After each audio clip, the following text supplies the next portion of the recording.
Good morning, ladies and gentlemen. I'm Marty Hegman. I'm the Executive Director of Downtown Visions, and we are Wilmington's Downtown Business Improvement District. Well, other than the mayor and the mayor's staff, there's no other elected officials here today to recognize, but thank you folks for coming out.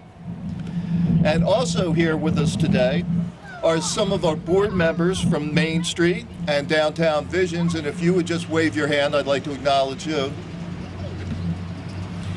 So this is a celebration of our new downtown garden.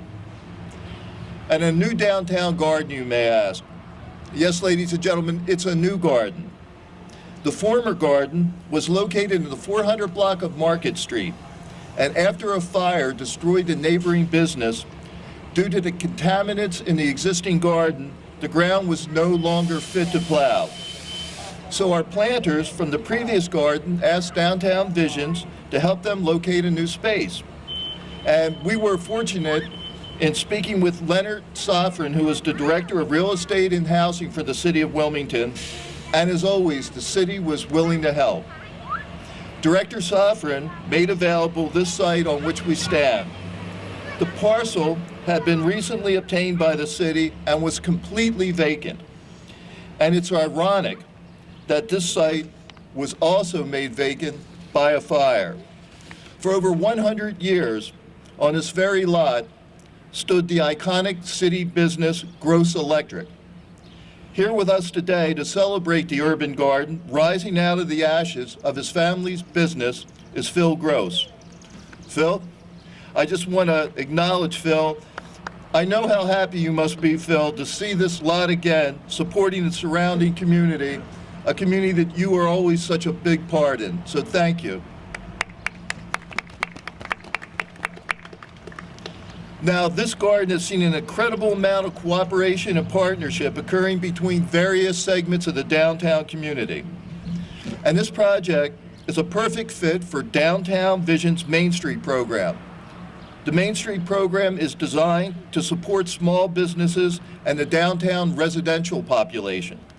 And it was successful in bringing together a very diverse group of partners to make this garden a success.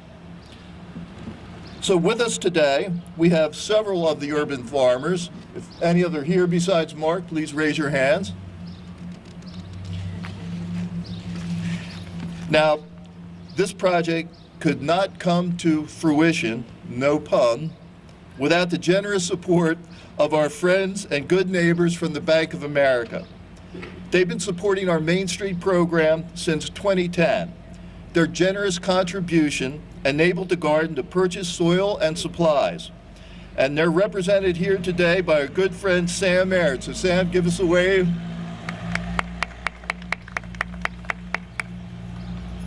Well, with the garden supplies, tools, and soil in place, we still needed to secure this lot. It was just completely open. So we reached out to our good friends from Wilson Construction, who most graciously contributed the fencing and even installed it for us. And they're represented here today by Bill Sawwell. Bill, thank you. Then signage was needed. So our friends from the Bacini Pollen Group, they designed these signs for us pro bono. So if anyone's here from BPG, we'd like to acknowledge you. No, well, thank you anyway. Now, we were almost in business, but not quite. We realized nothing grows without water, and we had no water source here. That's when our friend and neighbor, Harry Wolkine of Rave Realty Corporation, and Harry's also a downtown resident, he came through for us. Harry installed a faucet running from his building, which is right here, and supplied the garden with the necessary water. So I'd like to acknowledge Harry, thank you so much. You made this a reality, my friend. So I guess it really does take a village. And I also like to recognize our friends from Lowe's, who we hope will become yet another partner with this project. Now, ladies and gentlemen, without the willing cooperation and progressive thinking of the city, this project wouldn't have happened. So it's my great honor to introduce the man who made this possible, the mayor of the great city of Wilmington, Mike Przicki. Mayor. Thank you, Marty. Where did you find the 5 cutest kids in Wilmington? And the best hairdo.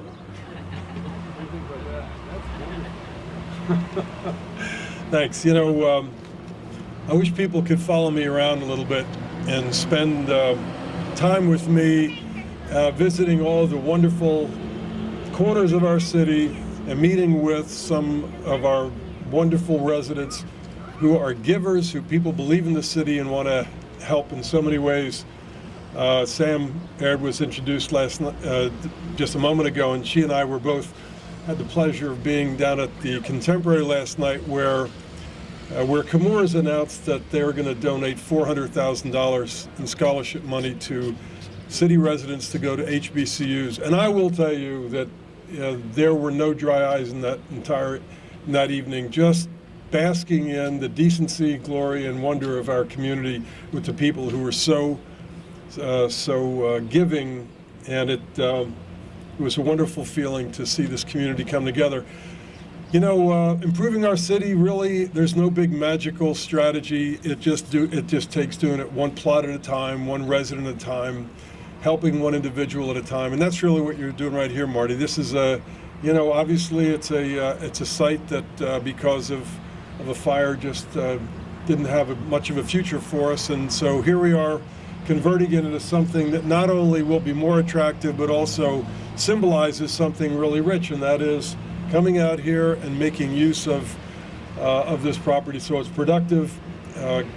It creates a great environmental symbol for us, and of course people get to feel the joy of going out here gardening and taking out what they grow and using it. And I just think it's a great symbol for our city, and I'm very happy to be a part of it. We're also going to get this fence changed out so it's a little bit prettier than the temporary fence. But thanks very much for what you all continue to do, and for all your partners who continue to believe in the city and work so hard to make our city better. Thanks very much. Thank you, Mr. Mayor. Now, the original idea of the downtown urban garden came from 2 downtown residents who had formed the Downtown Civic Association.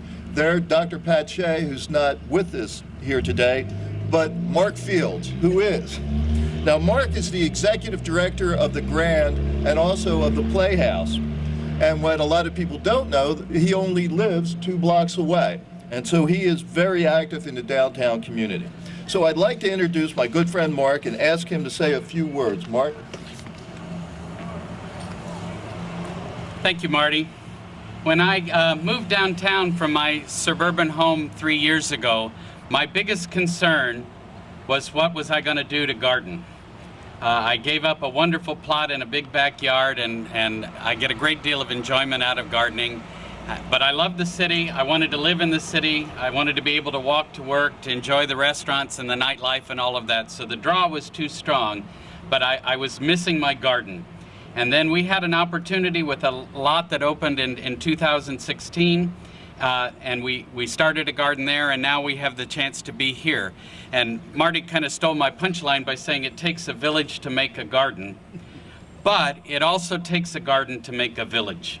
And one of the things that is so fascinating about this experience of growing in this lot, and at this very busy corner downtown, is we have this whole cross-section of people who live downtown and work downtown, who, like the Salvation Army, contribute to the social fabric of downtown, all working together in the garden.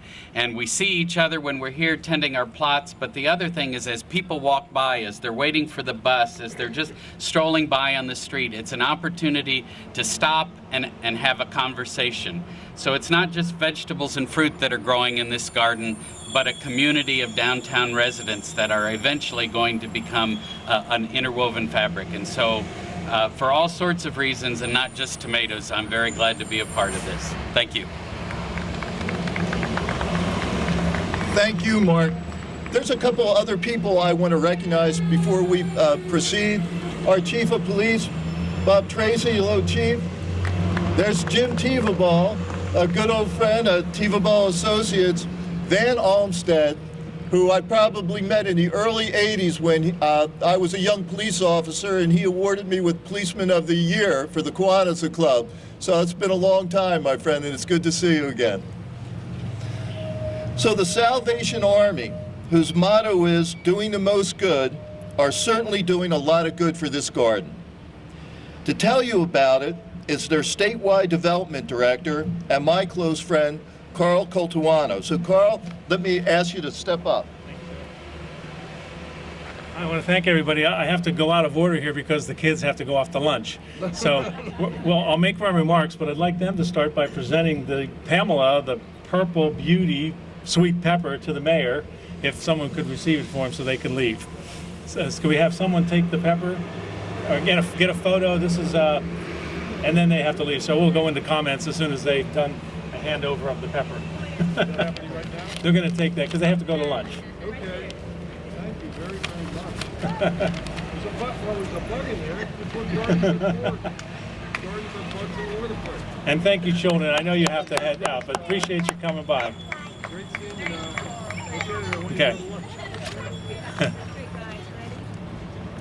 Appreciate. Yeah, I'm sure. Yeah, I know they have to go to lunch, so we'll let them go. Thank you so much for coming to visit us. Very good. For my comments, I'll say that we all know that the issues related to poor access to affordable fruits and vegetables, healthier food choices, is something well documented. We know that our urban partners in our Salvation Army facility over here, we have our seniors, and we have represented here, and we have our children. And what we've done is put together a program where they'll benefit from the garden. So we have engaged our friends with the Kiwanis Club to provide leadership, and they've planted a garden here, 2 plots at the end there, and they've helped us plant our gardens inside the fences on the other side of our building. And in addition, we're planting these mobile milk crate gardens that will have nearly 40 children take home with them at the end of the season. And as you see, there's a sample basket. So what our hope is to have a basket like that with a recipe, so we go garden to plate, so that every participating senior or child in our program receives a basket of fruit. And so we'll source that from our garden, as well as from our own gardens across the street, and wherever we need to buy them, to make sure everybody gets a full basket with a recipe to show them the whole experience. So I'd like to acknowledge a couple people real quickly. We have Major Ruth Bartholomew, who's with our senior center here.